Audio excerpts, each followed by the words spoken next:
নমস্কার বন্ধুরা, বাংলার কৃষক চ্যানেলে আপনাদের সবাইকে স্বাগতম।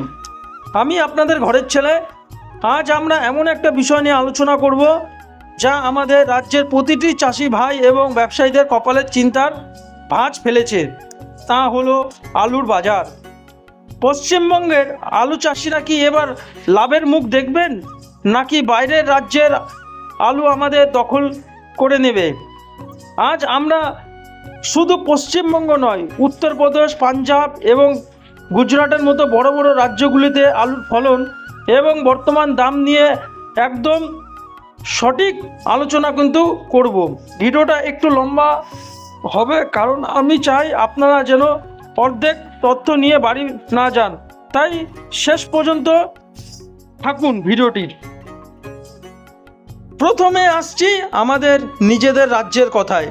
আমরা জানি বাঁকুড়া, বর্ধমান, হুগলি এবং মেদিনীপুর এই জেলাগুলো আমাদের আলুর ভাণ্ডার। এবছর আবহাওয়া খামখেয়ালি পায় নাই, কোথাও চাষ দেরি হয়েছে, আবার কোথাও ফলন খুব ভালো হয়েছে। বর্তমানে আমাদের এখানে জ্যোতি এবং চন্দ্রমুখী আলু পাইকারি বাজার দর কত চলছে? আমাদের এখানে প্রায় 800 থেকে 900, 950 টাকার মধ্যে কিন্তু চলছে। কিন্তু সমস্যাটা কোথায় জানেন? হিমঘর থেকে যখন আলু বেরোচ্ছে তখন আমরা সঠিক দাম পাচ্ছি কি না, সেটাও বড় প্রশ্ন। আমাদের রাজ্যের আলুর মান সারা ভারতে কিন্তু খুব ভালো রয়েছে, তবুও বাইরের রাজ্যের আলুর চাপে আমাদের দাম মাঝেই কিন্তু পড়ে যায়। এবার চলুন সীমানা পেরিয়ে একটু বাইরে নজর দিই। ভারতের সবচেয়ে বড় আলুর উৎপাদককারী রাজ্য হলো উত্তরপ্রদেশ, অর্থাৎ ইউপি।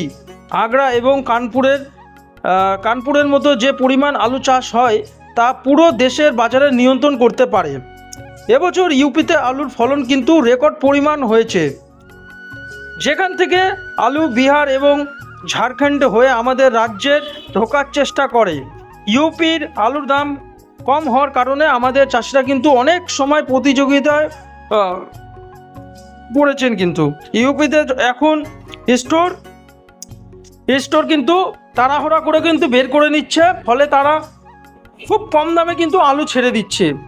বন্ধুরা, এবার আসছি পাঞ্জাব আর গুজরাটের কথায়। এখন থেকেই মূলত বীজ আলু সারা দেশে যায়। পাঞ্জাবের জলবন্ধ এবং পাঞ্জাবের যে আমি বললাম জলবন্ধ এবং হোশিয়ারপুরের এলাকায় আলুর কোয়ালিটি কিন্তু খুবই ভালো, কিন্তু তাদের পরিবহন খরচ বেশি হওয়ার সরাসরি আমাদের সাধারণ বাজারে প্রভাব কিন্তু পড়ে যায়। বর্তমান গুজরাটের আলুর বিশেষ করে বড় বড় আলু চিপস কোম্পানিগুলো কিন্তু কিনে নিচ্ছে। গুজরাটের চাষিরা কিন্তু ড্রিপ ইরিগেশন বা আধুনিক পদ্ধতিতে চাষ করার তাদের কিন্তু উৎপাদন খরচ আমাদের চেয়েও কম, অথবা তারা কিন্তু যেভাবে চাষি কিন্তু ওখানকার চাষ করছে আমাদের থেকেও কিন্তু তাদের কিন্তু খরচাপাতি কিন্তু খুব একটা কম দেখা যায়। গুজরাটের আলু এখন দক্ষিণ ভারতের বাজারগুলোতে কিন্তু দখল করেছে। যেখানে আগে আমাদের বাংলার আলু যেত, সেই জায়গায় কিন্তু গুজরাটের আলু সেই জায়গাটা কিন্তু দখল করে নিয়েছে দক্ষিণ ভারতের বাজারগুলো। তাহলে আগামী কয়েক মাসে আলুর বাজার কোন দিকে যাবে? দেখুন, যদি ইউপি এবং পাঞ্জাবের আলু বেশি পরিমাণ বাজারে চলে আসে তবে দাম কিন্তু কিছুটা স্থির থাকবে বা সামান্য কমতে পারে। কিন্তু যদি ভিন রাজ্যের বৃষ্টির কারণে সরবরাহ কমে কিন্তু তবে আমাদের বাংলার আলুর দাম আবার কিন্তু চড়চড় করে বেড়ে যাবে।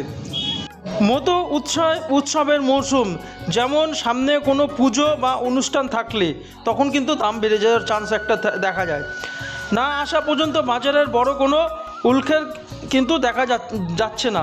তবে চাষি ভাইদের বলবো, আপনারা উত্তেজনা কম দামে আলু বিক্রি করবেন, আবার অতিরিক্ত লাভের আশায় সব ধরে রাখবেন না। বাজার বুঝলে অল্প অল্প করে আলু ছাড়ুন। তো বন্ধুরা, আপনারা অত হুড়বার কিন্তু করবেন না, আপনারা পরিস্থিতি বুঝে কিন্তু ব্যবস্থা আপনারা নেবেন। বন্ধুরা, আমি তো আমার তথ্যগুলো আপনাদের দিলাম, এবার আপনাদের এলাকার খবর জানানোর পালা। আপনাদের জন্য আজকের 3টে প্রশ্ন আমি রেখেছি।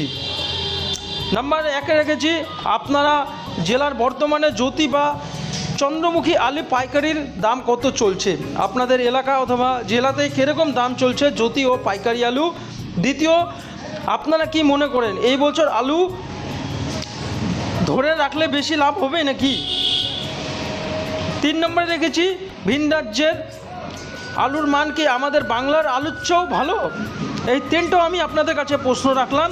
নিচে কমেন্টে অবশ্যই আপনারা জেলার নাম সহ করে উত্তর দিন। আমি আপনাদের প্রত্যেকটি কমেন্টগুলি পড়ে এবং পরের ভিডিওতে নাম ঘোষণা করব। আজকের আলোচনা এই পর্যন্ত। মনে রাখবেন, কৃষক বাঁচলে দেশ বাঁচবে। একজন হিন্দু ঘরের সন্তান হিসাবে আমি চাই আমাদের এই মাটির লড়াইটা জরুরি থাকুক। ভিডিওটা ভালো লাগলে লাইক করুন, আর আমাদের অথবা আপনার পরিচিত চাষি বা ব্যবসায়ীর বন্ধুর সাথে কিন্তু ভিডিওটি শেয়ার করুন। দেখা হচ্ছে পরের ভিডিওতে। জয় কিষাণ, জয় হিন্দ বলে আজকের ভিডিওটি এখানে শেষ করলাম। ভালো থাকবেন, সুস্থ থাকবেন, ধন্যবাদ।